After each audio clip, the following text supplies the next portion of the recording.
The first thing you want to do when you plateau is get a bigger squat plug. The next best thing is to instantly switch programs, because everybody knows the real successful lifters are the overly neurotic ones who program hop and never follow a plan to completion. Okay, real talk, here's a systematic way to approach plateaus, the first of which is gaslighting yourself. You aren't actually plateaued. Over time, your rate of progress halves. This study of thousands of competitive powerlifters found this. If it took you 6 months to add 50 pounds to your squat, on average, it would take another year to add 50 more pounds. Obviously, there's going to be fluctuations from this, but it works as a general rule. A lot of people worried about plateaus are just leaving their newbie gain phase, or just in a normal time period to not have hit a PR as they've gotten stronger and gains take longer. Make sure this isn't the case with you. Generally speaking, new lifters should add weight weekly, if not every 2 weeks.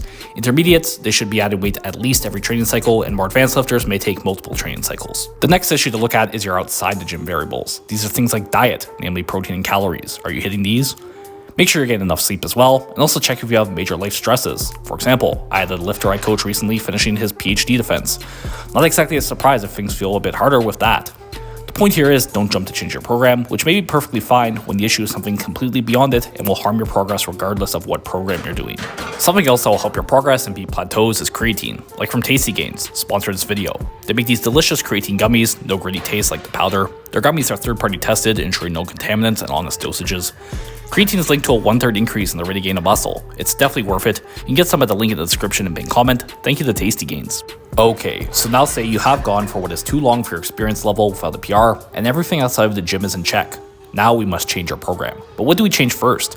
I always look at our overall workload, a combination of volume, intensity, and exercise selection. You can adjust any of these variables, but here's the basic heuristic I've mentioned before from Mike Tushurer. If you're progressing badly and you feel good in terms of fatigue and soreness, add more workload.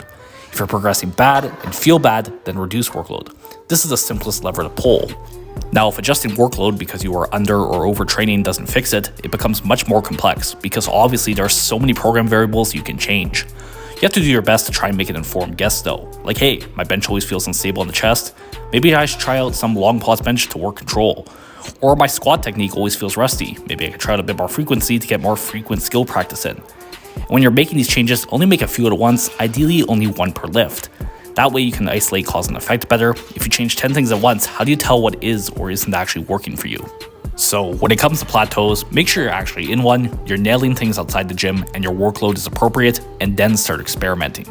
See the description and pinned comment for where to contact me for coaching and programs, link to Tasty Gains, and my socials. Please like, comment, and subscribe if you haven't already. And once again, thanks for watching.